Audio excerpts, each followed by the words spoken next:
तो पानीपत से आ रही बड़ी खबर आपको बता दें, जहां पानीपत में एसीबी ने फिर एक बार बड़ी कार्रवाई की है। एंटी करप्शन ब्यूरो ने हड़ताल के बीच एक पटवारी और उसके सहायक को रंगे हाथों रिश्वत लेते हुए काबू किया है। बड़ी जानकारी आपको दे रहे हैं, जहां पर एक पटवारी है, वो गांव गांजबड़ में जमीन के इंतकाल के लिए 35,000 की रिश्वत मांग रहा था। और इसी के बाद जो शिकायत करता था उसने एसीबी को इसकी शिकायत दी, जिसके बाद प्लान बनाया गया, टीम गठित की गई और उसके बाद इन्हें काबू किया गया है। तो ऐसे में हलचल मचा देने वाली खबर है, क्योंकि जहां पानीपत में इन पटवारियों ने हड़ताल की, तो ऐसे में अब ये बड़ा मुद्दा फिर उठने लगा है, क्योंकि एक मुद्दे ने तहलका मचाया था तब हरियाणा में, जब भ्रष्ट पटवारियों की एक सूची लीक हुई थी। तो ऐसे में फिर वही मुद्दा आने लगा है कि भ्रष्टाचार तो है, रिश्वत तो ली जा रही है। फिर अब ये पटवारी ही क्या कहेंगे, सुनिए इस पर अभी इंस्पेक्टर क्या कुछ बोले। यूनिट में जो पानीपत में आके एक शिकायत की थी कि गांव के अंदर उसके रिश्तेदार का कोई प्लॉट है, ज़मीन है, उसकी इंतकाल चुराने के नाम पे सुभाष पटवारी है जो हल्का गांजबड़ का है, वो उससे पहले 35,000 रुपये की मांग कर रहा था।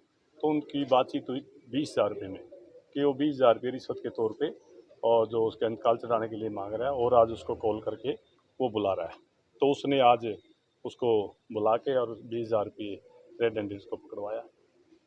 कहाँ का इंतकाल था और कितना इंतकाल था? गांजबड़ गांव की ज़मीन है उसके रिलेटिव की, उसकी लगभग 100 गज ज़मीन का प्लाट है।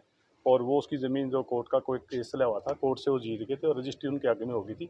उसका इंतकाल चलना था, उसकी योजना से रिश्वत के 20,000 रुपये की मांग कर रहा था। हड़ताल पे है जी पूरे प्रदेश में पटवारी और कानून को, लेकिन इस तरह से वो पटवारी हड़ताल पे, तो उन्होंने कंप्लेनेंट को, शिकायतकर्ता को कॉल करके खुद बुलाया है कि आपका इंतकाल मैं तब तैयार करूंगा, आप एक बार आके मेरे से मिल लो और वो जो मेरी आपकी डील हुई वो मेरे पैसे ये अपने जो टोल प्लाजा के पास हुड्डा ऑफिस है उसके सामने से उसको रेड हैंडेड, और उसके जो एक सहायक था, उसके साथी था उस्मान नाम का, वो दोनों को पकड़ा, सुभाष और उस्मान को। सर उस्मान ये तहसील में कार्य करता था या उस्मान उसके साथ रहता है, वो कहता है भाई किसी वकील के पास, मुंशी और उसके पास भी वो काम करता है, जो एक उसके सहायक के तौर पे काम करे। उसने उसको पैसे दिए, उसने उसके दे दिए और रेड हैंडेड दोनों ही पकड़े गए।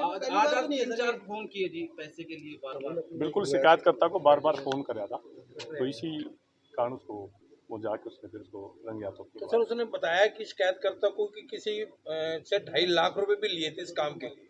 देखो, ये इन्वेस्टिगेशन का विषय है, इसके बारे में हम कुछ नहीं कह सकते, पहले किससे क्या लिया है वो उसके जांच का विषय। क्या कार्रवाई रहेगी जब आपकी टीम की?